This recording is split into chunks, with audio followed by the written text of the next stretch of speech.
කරණීය මෙත්ත සූත්‍රය දේශනා කළේ කාටද? බුදුහාමුදුරුවෝ දේශනා කරපු එකක්ද? දැන් මෙහෙමයි.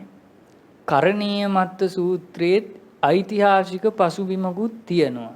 හැබැයි මේ කරණීය මත්ත සූත්‍රයත් මහා මංගල සූත්‍රයත් අර අනිත් රතන සූත්‍රයත් සූත්‍ර තුනම පසුකාලීනව නොයෙකුත් විපර්යාසයන් වලට පත් වෙලා තියෙනවා.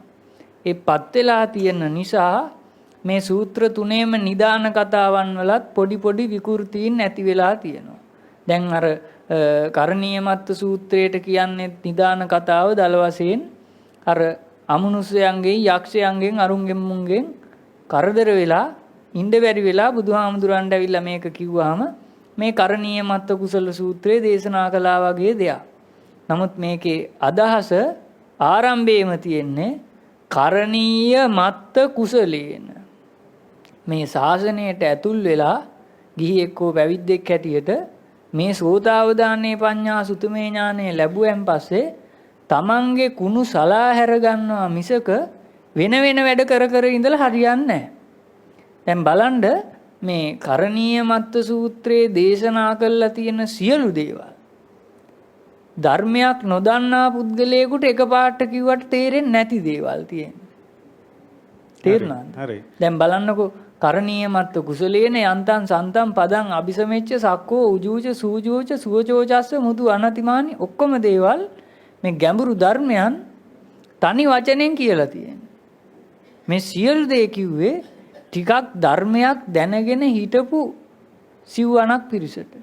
මේ යක්ෂ ගෝත්‍රිකයන් එක්ක ආශ්‍රය කරපු ජීවත් වෙච්ච යම් කිසි පිරිසක් හිටියා එදා ශාසනේ. යක්ෂ ගෝත්‍රිකයන්ගේ නොයෙකුත් තියෙන අර අමනුෂ්‍ය ගති නිසා එක ගති පැවතුන් නිසා මේ අයට නොයෙකුත් හිරිහැර තිබ්බා. මේ හිරිහැර නිසා මේ අය තීරණය කළා මුන් එක්ක අපිට නිවන් දකින්න බෑ කියලා.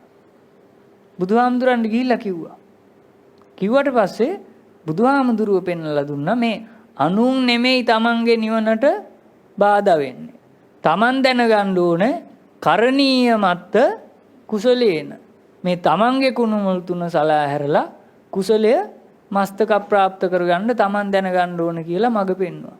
මේක ටිකක් විස්තරාර්ථයෙන් කියපු සූත්‍රයක් නෙමෙයි. මේ සූත්‍රයේ පසුකාලීනව කුද්දක නිකායට අරගෙන කුද්දක නිකායේදී මේකේ නිදාන කතාව ඉවත් කළා. ඒක දැන් හදාගෙන තියෙන්නේ මේ නොපෙනෙන අමනුෂ්‍ය කතාවකට. නමුත් එහෙම එකක් නෙමෙයි තියෙන්නේ. මේ අද වුණත් බොහෝ අය ඉන්නවා මේ ගෙදර අයත් එක්ක මේක කරන්න බෑ, ඉස්කෝලේ අයත් එක්ක මේක කරන්න බෑ, යාළුවොත් එක්ක මේක කරන්න බෑ කියලා මේ වගේ තීරණයකට එනවා. එදත් හිටියා මේ යක්ෂ ගෝත්‍රික ජනාවාසවල මායිම් ගම්මානවල ජීවත් වෙච්ච බොහෝ බුද්ධ ශ්‍රාවකයෝ යක්ෂ ගෝත්‍රිකයොත් එක්ක මේවා කරන්න අමාරුයි කියලා බුදුහාමුදුරන්ට ඇවිල්ලා බොහෝ අය කිව්වා. ඒ කියපු බොහෝ අයට බුදුහාමුදුරුවෝ මේ තමන්ගේ කුණු මුල් තුන සලා හැර ගන්නවා මිසක් අනුන්ව හදන්න යන්න නෙමෙයි තියෙන්නේ කියන ඇහැ පාදන්න පුළුවන් වෙන විදිහට මේ සූත්‍රය දේශනා කළා. ඒක පස්සේ කාලෙක නිදාන කතාව ඉවත් කළා සූත්‍රයේ තියෙන ගාථා ටික තමයි කුද්දක නිකායට එකතු කරලා තියෙන්නේ. හරි. අපිට දැන් නිදාන කතාව ගැටලුවක් නැහැ කියමුකෝ. ඔය කියලා තියෙන කතාව බොරුවක් නෙවෙයිනේ. සත්‍යයක්නේ. මොකද්ද? ඔය තමන්ගේ කුණු සෝදා හැරලා මේ දේපත් වෙන්න කියන එක සත්‍යයක් නෙවෙයි කියලා තියෙන හැම වචනයක්ම සත්‍යයිනේ. ඒ දේ සිහිපත් කරලා ඕකේ තේරුම දැනගත්තත් නැතත් මේ කියලා තියෙන්නේ සත්‍යයක්. ඒ තේන සත්‍ය වජ්ජේන කියලා අපි සත්‍යක්‍රියාවක් කරනවා ඒක නිෂ්ඵලයි. දැන් සත්‍යක්‍රියාවක් කරන්න මේ කරණීය මත්ත සූත්‍රයේ තියෙන දේවල් සත්‍යයි කියලා විශ්වාස කිරීම ප්‍රමාණවත් වෙන්නේ නැහැ. හරි. ඒ කරණීය මෙත්ත සූත්‍රයනේ. ඔව්. ඒතකොට රතන සූත්‍රය, මංගල සූත්‍රය වෙනත් පිරිත්වල. කොයි පිරිතේ වුණත් කියලා තියෙන දේ සත්‍යක් බව අපි විශ්වාස කර පළියට. ඒ විශ්වාසය ප්‍රමාණවත් මදි සත්‍යක්‍රියාවක් කරන්න.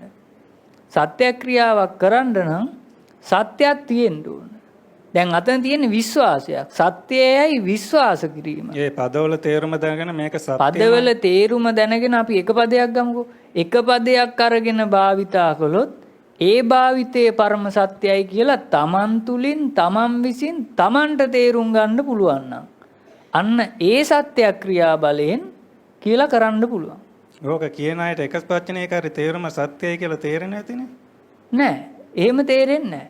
ඒවා අර උඩින් පල්ලෙන් පදපරම විදිහට තේරුණාට මේක Taman තුලින් භාවිතයට ගද්දි තමයි අර්ථයේ ධර්මයේ දෙකම තේරෙන්නේ.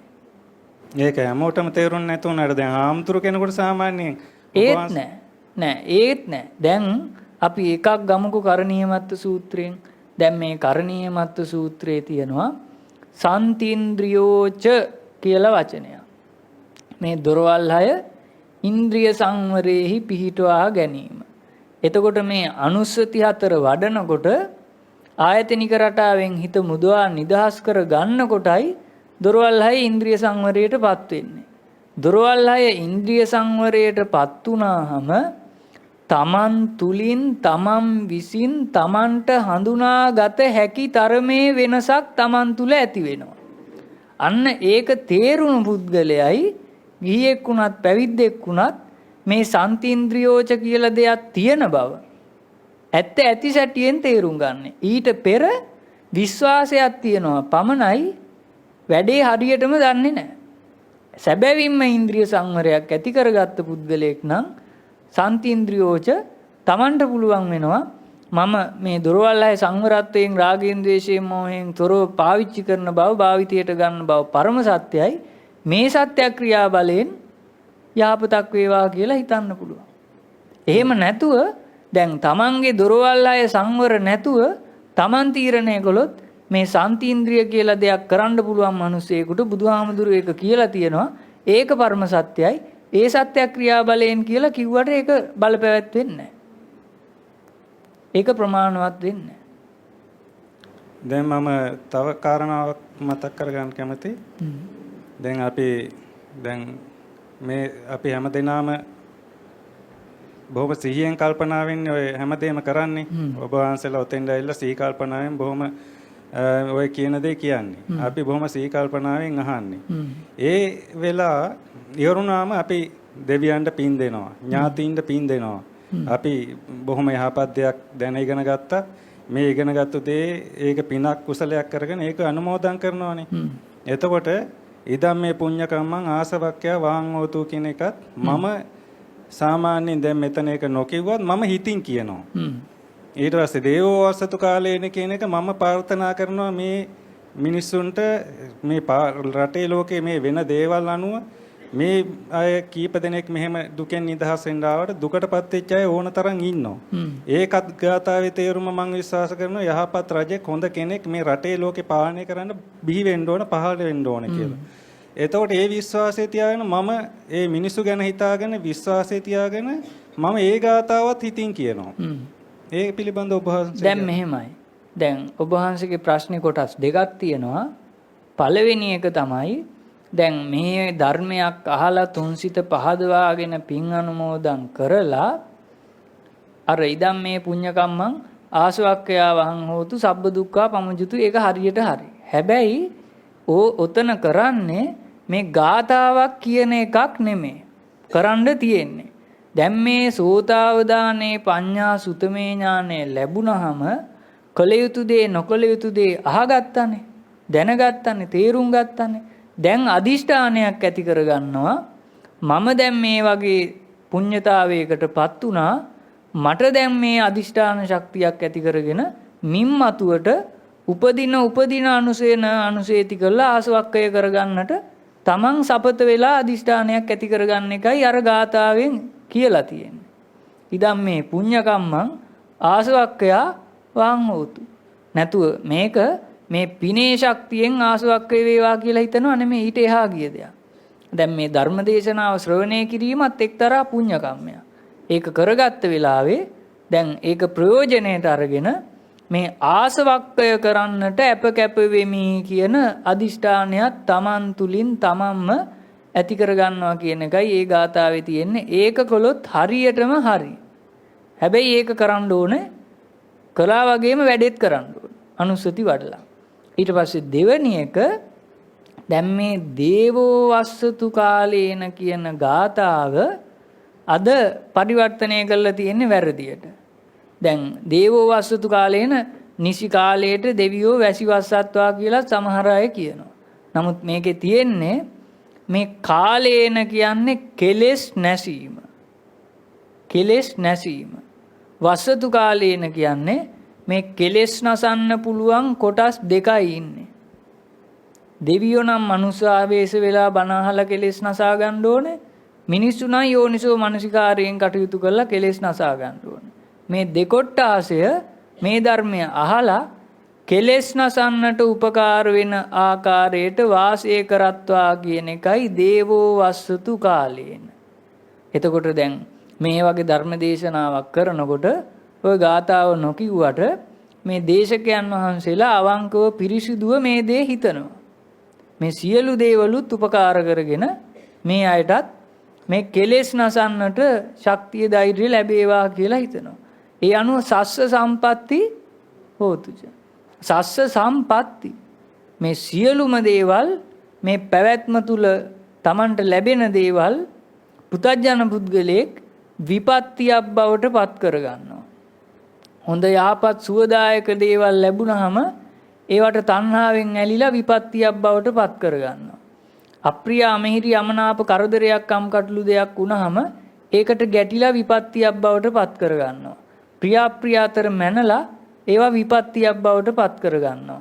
ධර්මයේ තේරුම් ගත්ත පුද්ගලයා කොච්චර ප්‍රිය දෙයක් ලැබුණත් ඒකට ඇලෙන්නේ නැහැ. ඒ අනුව විපත්තියෙන් මිදෙනවා, සම්පත්තියටපත් වෙනවා. ඒකත් කර්මස්ථානයක් කරගන්නවා. ධර්මයේ තේරුම් ගත්ත පුද්ගලයා කොච්චර කම්කටොළු දුක් සහිත දේවල් උදා වුණත් ඒවටත් ගැටිලා විපත්තියක් කරගන්නේ නැහැ. ඒකත් කර්මස්ථානයක් කරගෙන සම්පත්තියක් බවට පත් කරගන්නවා. ප්‍රියාප්‍රිය අතර මනින්නේ නැහැ. ඒකත් විපත්තියක් බවට පත් කරගන්න නැතුව කොච්චර ප්‍රියාප්‍රිය දේවල් ලැබුණත් සම්පත්තියක් බවට පත් කරගන්නවා. ඒ සඳහා ශක්තියක් ඇති වේවා කියන එකයි සස්ස සම්පatti හෝතු. නැතුව මේ අර අපි සිංහලෙන් කියන සම්පත් ලැබේවා කියන එක නෙමෙයි. විපත්තියෙන් මිදී නිදහස් වීමයි සම්පත්තිය. විපත්තිය කියන්නේ මේ විකෘති తත්වයේ පැවැත්ම දුක්ඛ දෝමනස්ස සහගත දේ. ඒකෙන් මිදී නිදහස් වීම පැවැත්ම. ඉතින් ඒක නිසා මේ සියලු දේත් කරන ගමන් ඉදිරි අනාගතයටත් වර්තමානයේ ඉන්න සියලු මිනිසුන්ටත් මේ හේතුඵල ධර්මයේ තේරුම් ගන්න පුළුවන් වෙන පරිසරයක් හැදෙන්න නම් ඒ සඳහා රජය දැහැමිව කටයුතු කරත්වා කියලා ආශිර්වාද කරනවා. ඒකයි රාජා බවතු ධම්මිකෝ. ඉතින් ඒක නිසා මේ රජය කිව්වේ එක පුද්ගලයෙක් නෙමෙයි. මේ මිනිස්සු කණ්ඩායම. මේ මිනිස්සු කණ්ඩායම රජස් ඇතුව මේ මහ පොළොව උපාදානය කරගෙන පාලනය කරන පුද්ගලයොත් හේතුඵල ධර්මයට අනුව මේ සියලු දේ කරත්වා කියලා ආශිර්වාද. මොකටද එහෙම ආශිර්වාද කරන්න? හේතුවක් ඇතුව. එහෙම කරනවා නම් ඒ අය බොහෝ ජනතාවට මේ ධර්මය අරගන්න පුළුවන් වෙනවා. නිවන් මඟ නිවන් ඵල සාක්ෂාත් කරගන්න පුළුවන් වෙනවා. අන්න ඒ සඳහා උපකාර වෙන පිරිසිදු ආශිර්වාදයක් තමයි ඒ ගාථාවෙන් කරන්නේ. අන්න ඒ චේතනාවෙන් කළොත් ඒක මහත්ඵලයි මාංශංසයි. අද ඉඳන් ඔබ වහන්සේ ඒ චේතනාවෙන් කරා. එතකොට හරි. නෑ මගේ චේතනාව නම් ඒක තමයි. මට තව ප්‍රශ්නයක් තියෙන කාලේ තව කාට හරි ඕනද දන්නේ. දැන් රාග දේශ මොහ අපිට පටන් ගන්නවනේ. සංහිඳා. එතකොට ඕක තනි තනියෙන් හට ගන්නවා කියලාද ඔබ වහන්සේ කියන්නේ? නෑ. එකටම හට ගන්නවා, එකක් බල ගැන්වෙනවා. ඒ කියන්නේ රාගයක්, ද්වේෂයක්, මෝහයක් තුනම උපදිනවා. හැබැයි මානසිකාර්ය ඇති වෙන දිශානතියට අනුව එකක් බල ගැන්වෙනවා. දැන් අපි හිතමුකෝ එක උදාහරණයක්. අපි හිතමු යම් ආකාරයකට කෑම මේසෙක තියෙනවා කෑම වර්ග. දැන් Tamanට කැමති දෙයක් බෙදා ගන්න පුළුවන්, නොකැමති දෙයක් බෙදා ගන්න නැතුව ඉන්න පුළුවන්. දැන් මේ කෑම තෝරන වෙලාවේ අර ප්‍රියමනාප මිහිරි දේවල් වලට රාගයත් බල ගැන්වෙනවා, අප්‍රිය මිහිරි යමනාප දෙයට ද්වේෂයත් බල ගැන්වෙනවා, දෙක අතර මැනලා මෝහයත් බල ගැන්වෙනවා. එතකොට තුනම උපදිනවා. හැබැයි එකක් බල ගැන්වෙනවා. ඕකේ පුළුවන් නේ. රාගයක් හින්දා ද්වේෂයක් හට ගන්නවත් පුළුවන්. රාගයක් හින්දා මෝහයක් හට ගන්නවත් පුළුවන්. ද්වේෂයක් හින්දා රාගයක් හට ගන්නවත් පුළුවන්, මෝහයක් හට ගන්නවත් පුළුවන්. ඒක හරි. දැන් ඒ තුනම හට ගන්නවා, තුනම එකටම හට ගන්නවා, එකක් බල ගැන්වෙනවා. ඔව්. එක ගතියක් උක්ත වෙනවා. තුනම එකට උපදිනවා. ඒකයි වෙන්නේ. එක ගතියක් උක්ත වෙනවා. දැන් උදාහරණයක් ගමුකෝ. උදාහරණ දෙකක් තුනක් ගමු. දැන් අපි හිතමු යම් ආකාරයකට යම් කිසි පුද්ගලයෙක් අපි හිතමුකෝ යම් ආකාරයකට තව පුද්ගලයෙක් එක්ක තරහ වෙනවා කියලා. දැන් මේ තරහ වුණාම මේ තරහ, වෛරය, ද්වේෂය, ක්‍රෝධය නිසා මේ තරහකාරයාගේ තරහකාරයෙක් ගැන රාගයක්, සතුටක්, ප්‍රිය බවක් ඇති වෙන්න පුළුවන්. තේරුණාද? අර හතුරාගේ හතුරා මිතුරා කරගන්න ප්‍රිය සම්බන්ධයක් ඇති වෙන්න පුළුවන්. දැන් ඒකේ ආරම්භය කොතනද? අර ද්වේෂය. අර සතුරා ගැන ඇති වෙච්ච ද්වේෂය, වෛරය, ක්‍රෝධය නිසා ඒ සතුරාගේ සතුරට රාගයක්, ප්‍රේමයක්, කැමැත්තක්, ප්‍රිය බවක් ඇති වෙනවා. ඒ වගේමයි රාගය හේතු වෙලා පසුව ද්වේෂය බල ගැන්වෙන්නත් පුළුවන්. දැන් යම් කිසි කෙනෙක්ව ප්‍රියයි, මනාපයි, මිහිරි, මధుරයි කියලා හිතෙන් උපාදානය කරගත්තා නම් ඒ පුද්ගලයාට කවුරු හරි මොනවා හරි දොස් කියනවා නම් අන්න ඒක ඇහෙනකොට ද්වේෂයක් උපදිනවා. ඒකේ මුල රාගය. ඒ වගේමයි මෝහය නිසා රාගය, ද්වේෂය උපදින්නත් පුළුවන්. ඒක නිසා මේ තුනම එකින් එක අන්‍යෝන්‍යව එකටම උපදිනවා. එක එක අරමුණු වලදී එක එක චේතනාවන් අනුව එක එක මිනුම් දඬු අඳුව එක එක බල ගැන්වෙනවා. කැපිලා යනකොටත් තුනම කැපිලා යනවා. ඔය ගැන කතා කරනකොට මට තව ප්‍රශ්න බල ගැන්වෙනවා. දැන් හෙටක් තියෙනවා. මම මේක දෙනවා කාට හරි. හෙටක් තියෙනවා. හෙටත් ඔබ වහන්සේට අහන්න පුළුවන්. හොඳයි හොඳයි. හරි, ওই ප්‍රශ්නෙන් අපි නවත්තනවා. අහන්නකෝ. ස්වාමීන් අවසරයි. මට තියෙනවා මේ කායගත සති සූත්‍රයේ අර මේ වචන ටික පොඩ්ඩක් විස්තර අහගන්න මේ කායගත සති සූත්‍රයේ තියෙන දැන් කායගත සති සූත්‍රයේ දේශනා කළාද? දේශනා කළේ නෑ මම. අනේ එහෙනම් දේශනා කරනකන් ඉන්න. දැන් දේශනා කරනවා ඒක. අන්න එතකොට ওই වචන ඔක්කොම ටික තේරෙයි. දැනට කියන්නකෝ. මහා පඤ්ඤාය, පුතු පඤ්ඤාය, විපුල පඤ්ඤාය, ගම්බීර පඤ්ඤාය, අසාමාන්ත පඤ්ඤාය, බූරි පඤ්ඤාය, සීග පඤ්ඤාය. හරි. ඒවා තියෙන්නේ කායගත සති සූත්‍රයේ නෙමෙයි. ඒවා තියෙන්නේ කායගත සති වග්ගයේ තියෙන අනිත් සූත්‍රවල. එතකොට ඔය සියලු දේවල් වලින් කිව්වේ මේ විකෘති ඥාන ශක්තියෙන් මිදී නිදහස් වෙනවා. ප්‍රකෘති ඥාන ශක්තිය එnde එndම ඉපදිලා පැහැදිලා කෙලෙස් කපන්න පුළුවන් තත්වයකට පත් වෙනවා. පඤ්ඤාය, මහා පඤ්ඤාය, බූරි පඤ්ඤාය, අදි පඤ්ඤාය, විපුල පඤ්ඤාය මෙහෙම තියෙනවා. මාගදී භාෂාවේ නිබ්බේධික පඤ්ඤාය මෙහෙම වචන තියෙනවා. මේ සෑම දෙයකින්ම කිව්වේ විඥාන ශක්තියෙන් මිදී නිදහස් වෙනවා. විකෘති ඥාන ශක්තියෙන් මිදී නිදහස් වෙනවා. එnde එndම ප්‍රකෘති ඥාන ශක්තිය බල ගැන්වෙනවා. පඤ්ඤා උදපාදි වෙනවා.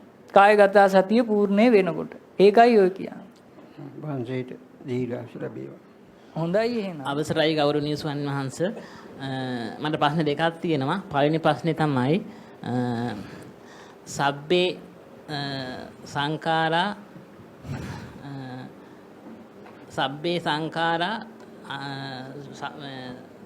සබ්බේ දුක්ඛා සබ්බේ සංඛාරා අනිච්චාති. සබ්බේ සංඛාරා අනිච්චාති. සබ්බේ සංඛාරා දුක්ඛාති. සබ්බේ ධම්මා අනාත්තාති.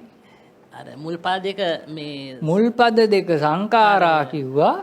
තුන්වෙනි එක ධම්මා කිව්වා. හේතුවක් තියෙනවා. දැන් නිච්ච කරගන්නේ යම් කිසි දෙයක් සංකාර කරලමයි. සංකාර සිතකින්මයි යමක් නිච්ච කරගන්නේ. නිච්ච කරගන්න දෙයක් විතරයි අනිච්ච වෙන්නේ. මේ ලෝකේ වෙන දේවල් අනිච්ච වෙන්නේ. මොනවද අනිච්ච වෙන්නේ? නිච්චසේ ගන්න දේවල්. ඉතින් ඒක නිසා සංකාරයක් කරලමයි සැපේ, සුඛේ, සෝමනස්සේ, ආස්වාදයේ හඹාගෙන යන්නේ. හඹාගෙන යන කෙනාටයි දුක්ඛාති උරුම වෙන්නේ. ඒ නිසා සබ්බේ සංඛාරා අනිච්චාති, සබ්බේ සංඛාරා අදුක්ඛාති. හැබැයි සංකාර නොකරන අව්‍යාකත සිතත් විපරිණාමයටපත් වෙනවද නැද්ද? විපරිණාමයටපත් වෙනවා. දැන් අනුස්සති වඩලා පිරිසුදු කරගන්න සිතත් දිගින් දිගටම අනුස්සති වඩන්න නැතුව හිටියොත් ඊගාවට උපදින කෙලෙස් වලින් ආය විපරිණාමයටපත් වෙනවා. ඒක නිසා සබ්බේ ධම්මා විපරිණාම ධම්ම. අර අනිච්චාති දුක්ඛාති කිව්වේ සංකාර සිතට අදාළව. නමුත් සබ්බේ ධම්මා විපරිණාම ධම්මා ක්‍රියාසිතටත් අව්‍යාකත සිතටත් තුන් සිතටම අදාළවයි කිව්වේ. ඕකයි වෙනස. ස්වාමීන් වහන්සේ මගේ දෙවෙනි ප්‍රශ්නය මේ පෙබාස්වර සිත ගැන පොඩි පැහැදිලි කිරීමක්. ඒක පැහැදිලි කරලා වැඩක් නැහැ. ඒක පැහැදිලි කරන්න නෙමෙයි Taman සාක්ෂාත් කරගන්නයි ඕනේ. තේරුණාද? අනුස්සති වඩන්න ඕනේ, සංකාර සිතෙන් වෙන් වෙන්න ඕනේ, විසංකාර ගතං චිත්තං තත්වයටපත් වෙන්න ඕනේ, කෙලෙස් මුල් උදුරන්න ඕනේ. එතකොට Tamanගේම හිත ප්‍රබාස්වර වෙයි. එතකොට තේරෙයි. තේරුණාද? බුදුහාමුදුරුවෝවත් කොයි වෙලාවකවත් මේ තමන් ලැබූ විමුක්තිය හෝ තමන් ලැබූ නිවන වර්ණනා කර කර හිටියා නෙමෙයි. හැම වෙලාවකම කලේ අනිත් අයට මඟ පෙන්වුවා. හැබැයි බුදුහාමුදුරුවොත් මේ තමන් ලැබූ ආනිසංසය විග්‍රහ කළා. තේරුණාද? ආනිසංසය විග්‍රහ කළාට ඒක පස්සස හිටියට වැඩක් නැහැ. මාර්ගය පෑදෙන්නේ නැහැ ඒකෙන්. අපි කරගන්න ඕනේ ඒක නෙමෙයි. අවසාන ප්‍රතිඵලය හොයන්න කලින් මාර්ගය අනුගමනය කරන්න ඕනේ. සංකාර සිත විසංකාර සිතක් බවට පත් කරගන්න ඕනේ. එතකොට කෙලෙස් මුල් ඉදිරෙනවා. ඉදිරෙනකොට ඕවා ඔක්කොම තේරෙනවා. මේ කරණීය